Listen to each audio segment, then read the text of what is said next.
કોંગ્રેસના દિગ્ગજ નેતા રાહુલ ગાંધી ગુજરાત કોંગ્રેસમાં નવા પ્રાણ ફૂંકવા આવ્યા છે। શુક્રવારે અમદાવાદમાં પ્રદેશ કોંગ્રેસ કાર્યાલય ખાતે તેમણે પાર્ટીના વરિષ્ઠ નેતાઓ, જિલ્લા, તાલુકા તથા શહેર પ્રમુખો સાથે બેઠક યોજી દરેક કાર્યકર સાથે સંવાદ કરી સંગઠન અને ગુજરાતની રાજકીય સ્થિતિ પર તલસ્પર્શી માહિતી મેળવી દરેકના સૂચન અને ફરિયાદો પણ સાંભળી। જો કે આ બેઠકમાં ગુજરાત કોંગ્રેસના પ્રમુખ શક્તિસિંહ ગોહિલ ખુદ ગેરહાજર રહ્યા। આ મામલે ખુદ શક્તિસિંહ ગોહિલે જ મોટો ખુલાસો કર્યો છે। ખૂબ ખુલ્લા મને ને મેં પણ ત્યાં કહ્યું હતું કે મારા વખાણ નહીં, મારી ફરિયાદ ખોટું થતું હોય એ કહેજો। કાર્યકર્તા છો અને નેતા પાસે સારું સારું નહીં, સાચું સાચું કહેજો, એ કહ્યું હતું।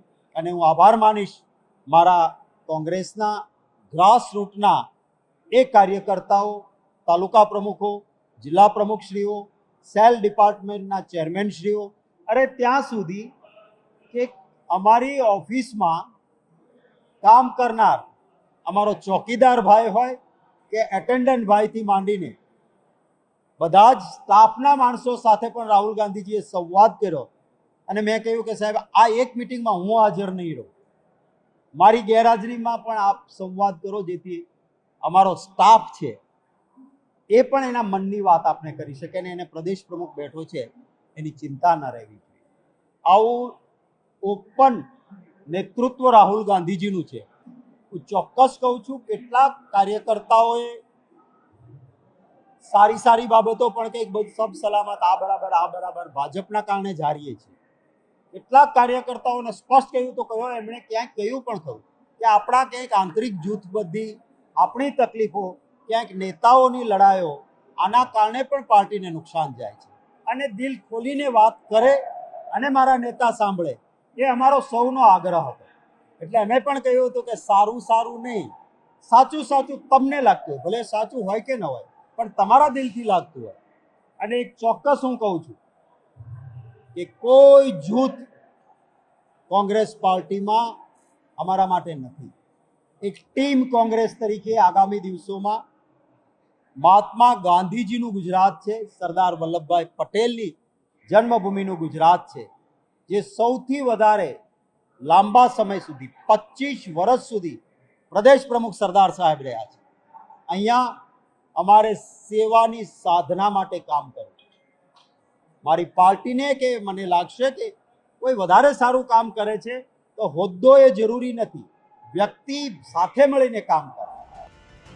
ગુજરાત કોંગ્રેસના પૂર્વ પ્રમુખ જગદીશ ઠાકોરે દાવો કર્યો કે 2027માં કોંગ્રેસ જીતે તે માટે સંપૂર્ણ જવાબદારી રાહુલ ગાંધીએ ઉઠાવી છે। રાહુલ ગાંધીના આ મિશનમાં એક કાર્યકર જોતરાઈ ગયો છે।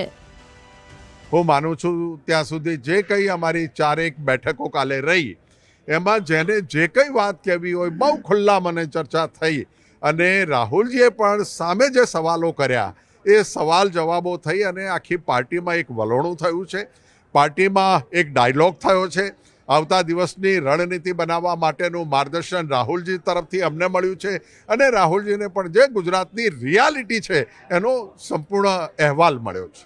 જે દિવસે એમણે લોકસભામાં માન્ય પ્રધાનમંત્રીની આંખમાં આંખ મિલાવીને કહ્યું, હમ ગુજરાત મેં આપકો હરાને જા રહે હૈ, હમ જીત રહે હૈ, ત્યારથી જ રાહુલજીએ ગુજરાતને હાથ ઉપર લીધું છે। ખડગે સાહેબથી માંડી, પ્રિયંકાજીથી માંડી અને સમગ્ર દેશની નેતાગીરી હું માનું છું ત્યાં સુધી ગુજરાતની અંદર એના પ્રવાસ કાર્યક્રમો થશે।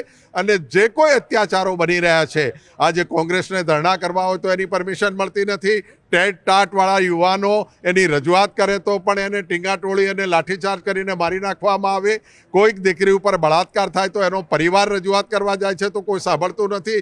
હજારો લાખો લોકો બેકાર બની રહ્યા છે, એને લાઠીઓ વીજવામાં આવી રહી છે। ત્યારે આવા તમામ મુદ્દાઓ પર કોંગ્રેસ પ્રદેશનું નેતૃત્વ અને દેશનું નેતૃત્વ તાકાતથી લડશે।